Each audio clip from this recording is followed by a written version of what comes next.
सीतापुर नाम के एक छोटे से गांव में सुरेश नाम का एक गरीब लड़का रहता था। उसके परिवार में उसके साथ उसके बूढ़े माता पिता रहते थे। सुरेश का परिवार बहुत ही गरीब था। उनके पास ना तो कोई जमीन थी, न ही खाने के लिए कोई सामान्य व्यवस्था था। सुरेश दिन भर मेहनत मजदूरी करता और उससे जो कुछ भी पैसे कमा पाता, उसी से अपने पूरे परिवार का पेट भर लेता। यह देखकर सुरेश के माता पिता अंदर ही अंदर दुखी होते। हमारे पास ना घर है और ना ही अपनी कोई थोड़ी बहुत जमीन। हमारा बेटा दिन भर दूसरों के खेतों और दुकानों में मजदूरी करता है और उसके बदले भी उसे बहुत ही कम पैसे मिलते हैं। हम दोनों अपने बेटे पर बोझ बन रहे हैं। परेशान मत हो कमलावती, हमारा बेटा बहुत मेहनती है, भगवान सब देख रहा है। सुरेश ने कभी किसी के साथ गलत नहीं किया और ना ही किसी से बेईमानी की। वो ईमानदारी से मेहनत करता है। उसने बचपन से बहुत परेशानियां देखी हैं, उसने कभी हार नहीं मानी।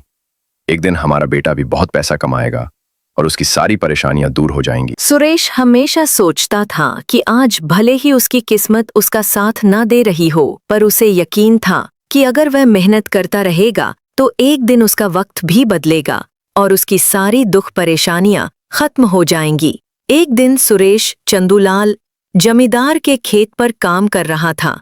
चंदूलाल पास के एक पेड़ के नीचे बैठा था। सुरेश अपने काम में लगा हुआ था। तभी उसने देखा कि चंदूलाल बहुत ही उदास है और गहरी चिंता में डूबा हुआ है।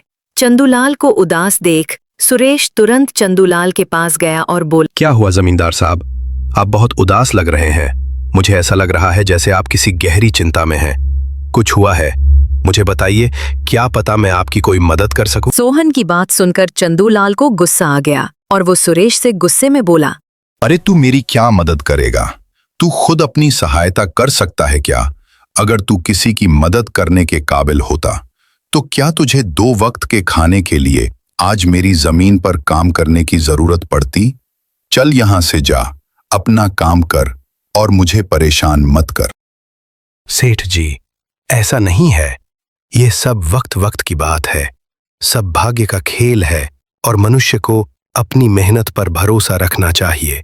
आज भले ही किस्मत मेरे पक्ष में न हो, लेकिन अगर मैं ईमानदारी और लगन से मेहनत करता रहूंगा तो किस्मत भी एक दिन मेरी तरफ झुक जाएगी। मेहनत और धैर्य से तकदीर के दरवाजे खुलने में देर हो सकती है, लेकिन मेहनत कभी बेकार नहीं जाती। सुरेश की बात सुनकर चंदूलाल बहुत प्रसन्न हुआ। जिसे अरे सुरेश, तेरे विचार तो बहुत अच्छे हैं। तेरी बातें सुनकर मन को एक सुकून सा मिला है। इतनी परेशानियों में भी तू अपनी जिंदगी खुश होकर काट रहा है। सेठ जी, ये सब मेरे पिताजी की सीख है। जब भी मैं किसी चीज के लिए अपने पिता से जिद का था तो मेरे पिता हमेशा मुझे यही समझाते थे, बेटा सोहन, हमारे पास इतना धन नहीं है कि मैं तेरी हर इच्छा पूरी कर सकूं, लेकिन एक बात हमेशा याद रखना, जिंदगी भी पर्यावरण की तरह होती है। कभी ये धूप की तरह खुशियों से भरी होती है, कभी ठंड की तरह कठिनाइयां लाती है और कभी बारिश की तरह परेशानी आती है। लेकिन जैसे हर मौसम बीत जाता है, वैसे ही जिंदगी के मुश्किल हालात और बुरा वक्त भी गुजर जाते हैं। बस धैर्य और हिम्मत बनाए रखना जरूरी है, क्योंकि एक दिन सब कुछ ठीक हो ही जाता है। अरे वाह, लगता है तेरे पिता बहुत ही नेक इंसान हैं। किसी दिन मैं भी उनसे जरूर मिलूंगा। मालिक, क्या हुआ है? आप एक बार मुझे साफ साफ बताइए, क्या पता आपकी परेशानी का कोई हल मिल ही जाए। सुरेश, मैं एक बहुत बड़ी परेशानी में फंस गया हूँ। मुझे अपनी परेशानी का कोई भी हल नजर नहीं आ रहा है। चंदूलाल, हमारे गांव में मेरे पिता की एक पुश्तैनी जमीन थी जो काफी सदियों से हमारे पास थी। उस पर मेरा और मेरे भाई का हक है, पर हमारे गांव के ही 2 बाप बेटों ने उस पर कब्जा कर लिया है। मैं पुलिस थाने में केस दर्ज कराने की सोच रहा था, लेकिन गांव के बहुत बड़े बड़े लोग उनके साथ हैं। मैं कितनी भी कोशिश कर लूं, लेकिन मैं उन लोगों का कुछ नहीं बिगड़ पाऊंगा। अब तो उन लोगों ने उस जमीन पर खेती भी शुरू कर दी। मेरे पिता की पुश्तैनी जमीन मेरे हाथों से छीनी जा रही है, इसलिए मैं बहुत चिंतित और परेशान हूं। मुझे समझ नहीं आ रहा मैं अब क्या करूं। आप सही कह रहे हैं सेठ जी। अगर आप कानून का सहारा लेकर भी अपनी जमीन को वापस लेने की कोशिश करेंगे तो भी आप उनका कुछ नहीं कर पाएंगे। हाँ सुरेश, अब तू ही बता मैं अब क्या करूं। मैं तो सोच सोच कर परेशान हो गया हूँ। मेरी पुश्तैनी जमीन छीनी जा रही है और मैं कुछ भी नहीं कर पा रहा। सुरेश ने कुछ देर सोचा और कहा, मालिक, आप चिंता मत कीजिए। हर परेशानी का कोई ना कोई हल जरूर होता है। अगर आप चाहें तो एक तरीका है जिससे आप अपनी जमीन वापस पा सकते हैं। अगर ऐसा कोई तरीका है तो जल्दी बताओ सुरेश। सुरेश ने चंदूलाल को अपनी सारी तरकीब पूरी तरह समझा दी। तरकीब सुनकर चंदूलाल सुरेश से कहता है, अरे वाह सुरेश, तू तो बहुत समझदार है। तूने तो बहुत अच्छी तरकीब बताई है। ऐसे तो मेरी जमीन मुझे जरूर मिल जाएगी। मैं तुझसे वादा करता हूँ, अगर तेरी यह योजना सफल हुई तो मैं अपनी जमीन का 2 हिस्सा तेरे नाम कर दूंगा। अरे मालिक, आप ऐसा क्यों कह रहे हैं? आप मेरे मालिक हैं। आपकी वजह से मुझे अपने घर के लिए 2 वक्त का भोजन मिल जाता है। आपकी मदद करना तो मेरा फर्ज है। मुझे आपकी जमीन नहीं चाहिए, ठीक है? सुरेश, तुम बहुत नेक इंसान हो। कल से तुम इस काम पर लग जाओ। सुरेश फिर से खेत में अपने काम पर लग जाता है। अगले दिन सुरेश मोनू और सोनू नाम के उन बाप बेटों के पास पहुंच जाता है जिन्होंने चंदूलाल की जमीन पर कब्जा कर रखा था। नमस्कार सेठ जी, मैं यहाँ से गुजर रहा था तो पास के लोगों ने बताया कि आपके यहाँ काम के लिए मजदूर की जरूरत है। क्या आपके यहाँ मुझे भी कोई काम मिल सकता है? अरे कौन हो तुम? तुमसे किसने कह दिया कि यहाँ मजदूर की जरूरत है? यहाँ किसी मजदूर की जरूरत नहीं है। सेठ जी, मैं एक मजदूर हूँ। पास के गांव में रहता हूँ। काम की तलाश में इधर उधर भटक रहा हूँ। हर दिन कहीं ना कहीं काम मिल जाता है। बस उसी काम को करके अपना पेट भरता हूँ। कभी खेती कर लेता हूँ तो कभी कोई मजदूर। ये तो ठीक है, पर हमारे यहाँ फिलहाल कोई काम नहीं है। सेठ जी, मैंने तो सुना है कि आप लोग इस गांव के सबसे बड़े जमींदार हैं। आपके पास बहुत सारी जमीन है, इसलिए आपके यहाँ हमेशा मजदूरों की जरूरत रहती है। इसलिए मुझे लगा कि यहाँ मुझे कोई ना कोई काम जरूर मिल जाएगा। अरे भाई, मैंने कहा ना, यहाँ किसी भी मजदूर की जरूरत नहीं है। इसका मतलब चंदूलाल सेठ आपके बारे में सही कह रहे थे। चंदूलाल ने हमारे बारे में क्या कहा? अरे कुछ नहीं सेठ जी, चलिए तो मैं चलता हूँ सेठ जी। आपके यहाँ तो कोई काम नहीं है। मैं अपने लिए कहीं और कोई काम देख लेता हूँ। सुरेश वहां से जाने लगता है। तभी मोनू और सोनू ने सुरेश को रोककर ये पता लगाने के लिए बोलता है कि चंदूलाल ने सुरेश को उन लोगों के बारे में क्या बताया है। अरे भाई, इधर आओ, शायद तुम्हारे लिए हमारे पास एक काम है। सुरेश तुरंत उनके पास चला गया और बोला, आपका बहुत बहुत धन्यवाद सेठ जी। बताइए क्या काम है? आप जो भी काम बोलेंगे मैं हर काम करने के लिए तैयार हूँ। आखिर बूढ़े माँ बाप का पेट पालना है। सब्र रखो, काम तो हम तुम्हें बता ही देंगे। पहले ये बताओ कि चंदूलाल हमारे बारे में क्या कह रहा था। सेठ जी, मैं पहले चंदूलाल सेठ के यहाँ काम करता था, पर वो बहुत ही कंजूस और बदतमीज आदमी है। मैं उनकी याद दिन रात मेहनत करता, पर इतनी मेहनत करने के बाद भी वो मेरी सही मजदूरी नहीं देता था।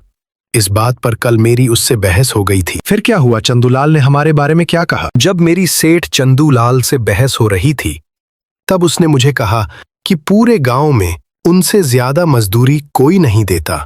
तो मैंने गुस्से में कह दिया कि गांव के सबसे बड़े जमींदार मोनू सेठ और सोनू सेठ सबसे अच्छी मजदूरी देते हैं, इसलिए उनके यहाँ हमेशा काम करने वालों की भीड़ रहती है। हाँ भाई, बिल्कुल सही कहा था।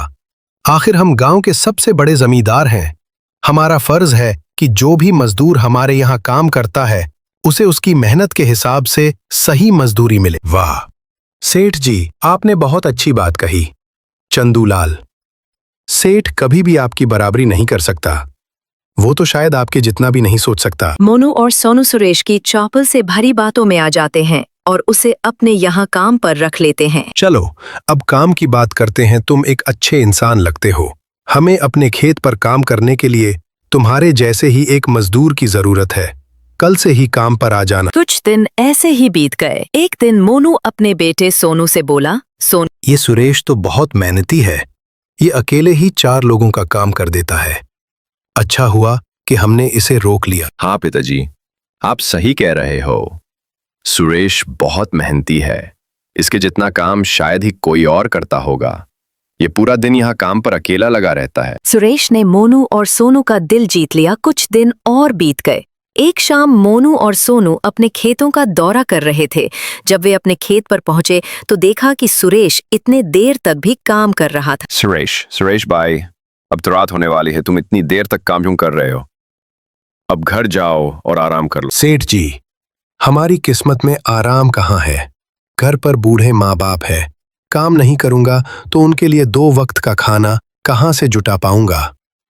घर पर बैठ आराम करने से अच्छा है कि मैं काम करूं।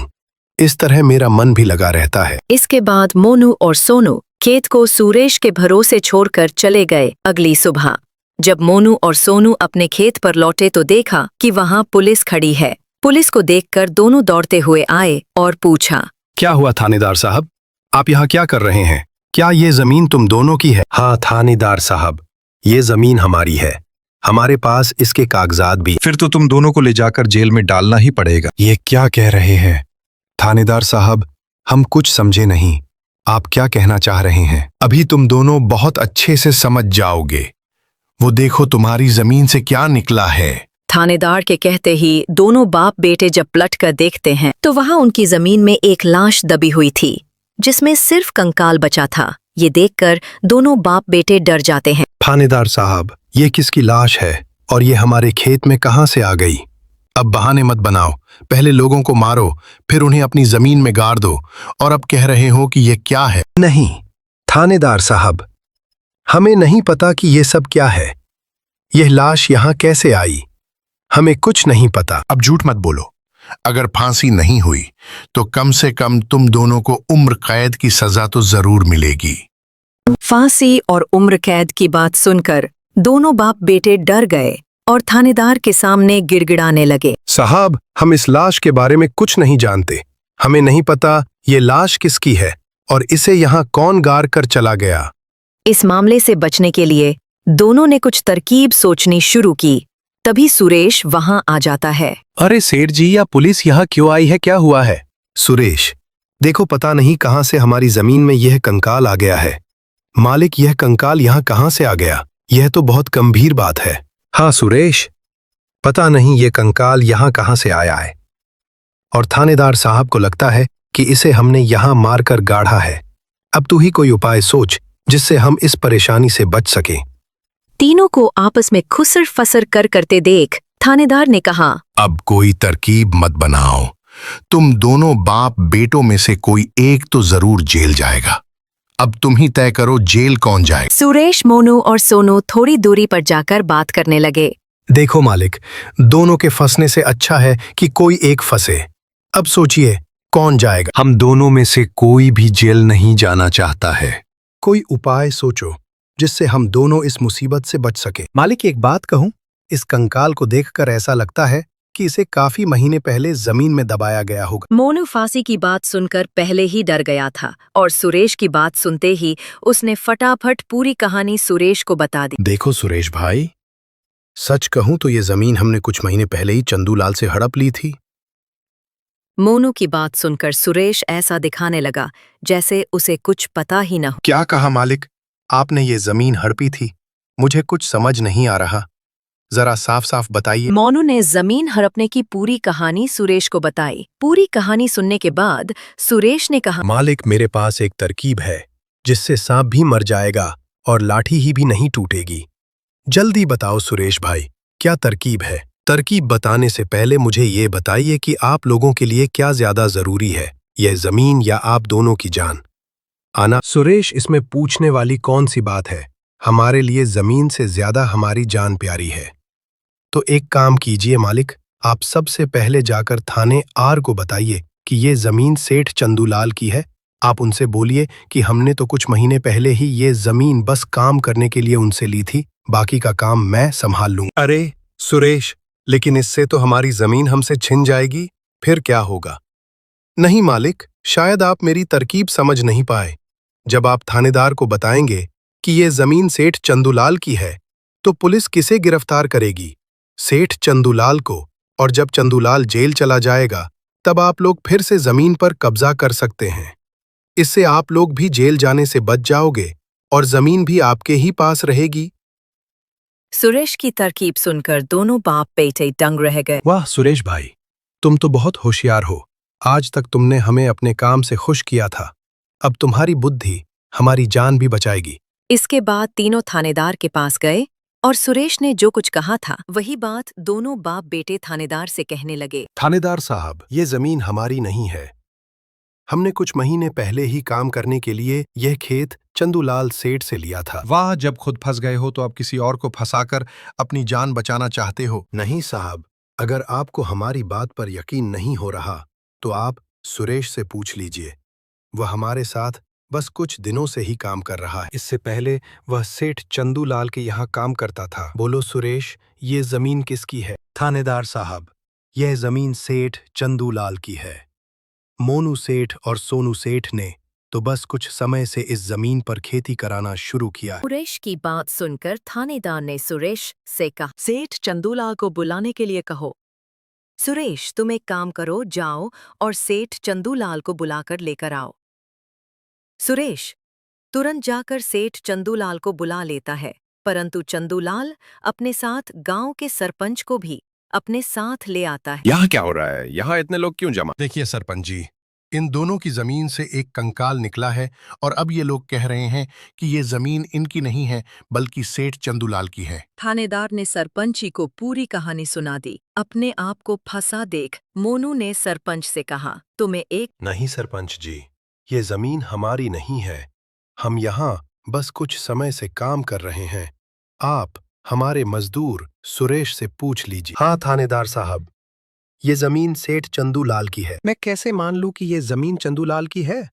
हमारे यहाँ का थानेदार तो कह रहा था कि इस जमीन पर कोई केस चल रहा है और इस जमीन पर तुम्हारा कब्जा था, और अब तुम कह रहे हो कि ये जमीन चंदूलाल की है। नहीं साहब, हमने चंदूलाल के साथ धोखा किया था। हम बस इस जमीन को हड़पना चाह रहे थे, लेकिन अब हमें ये जमीन नहीं चाहिए। अगर आप चाहें तो हम केस भी वापस ले लेंगे। थानेदार साहब, आप जाइए, बाकी का काम अब हम संभाल लेंगे। सरपंच के कहने पर थानेदार वहां से चला जाता है। सरपंच ने चंदूलाल से कहा, अब बताओ, ये कंकाल यहाँ कैसे आया? तुमने किसे मार कर यहाँ गाड़ा है? अरे साहब, ये तो नकली कंकाल है। इन दोनों ने मिलकर मेरी जमीन हड़प ली। मैंने और सुरेश ने मिलकर ये तरकीब सोची थी ताकि इन दोनों से सच निकलवा सके। चंदूलाल की बात सुनते ही दोनों बाप बेटे के पैर तले जमीन खिसक गए। ये हम दोनों की साजिश थी इन लोगों के मुंह से सच निकलवाने के लिए। सुरेश को इस योजना में शामिल देखकर दोनों बाप बेटों को समझ आ गया कि ये सब सेठ चंदूलाल और सुरेश की मिली भगत थी। दोनों बाप बेटों के पास अपनी गलती मानने के सिवा कोई चारा नहीं था। हमें माफ कर दीजिए सरपंच जी, हम लालच में आ गए थे। हमें माफ कर दीजिए।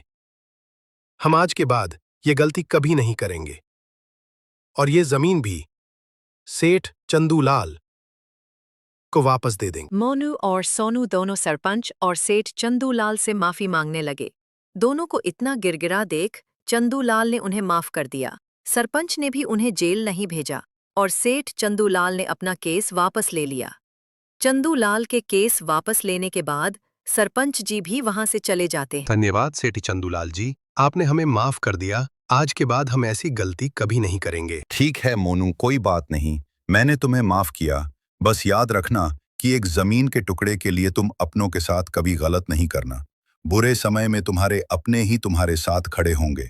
जमीन का क्या है, कभी मेरी तो कभी तुम्हारी। आखिर में सेठ चंदूलाल ने सुरेश को जमीन का एक हिस्सा दे दिया और उसे जमीन का मालिक बना दिया। सुरेश, जैसा कि मैंने वादा किया था, जिस जमीन पर तुम काम कर रहे थे, आज से वो जमीन तुम्हारी है और अब तुम उसके मालिक हो। नहीं मालिक, इसकी कोई जरूरत नहीं है। याद करो सोहन, तुमने मुझसे क्या कहा था? बस मेहनत करते रहो, एक दिन तकदीर का दरवाजा जरूर खुलेगा। तो समझो तुम्हारी तकदीर का दरवाजा खुल चुका है और अब तुम भी जमीन के मालिक हो। अब से तुम्हें किसी और के यहाँ काम करने की जरूरत नहीं पड़ेगी। इस तरह मोहन ने अपनी मेहनत और बुद्धि से सेठ लालाराम को उसकी जमीन वापस दिलाई और दोनों ठगी करने वाले बाप बेटों को भी सबक सिखाया। इस तरह मोहन ने अपनी मेहनत और चतुराई की मदद से अपनी फूटी किस्मत बदल दी और अब वह भी एक बड़ी जमीन का मालिक बन गया था।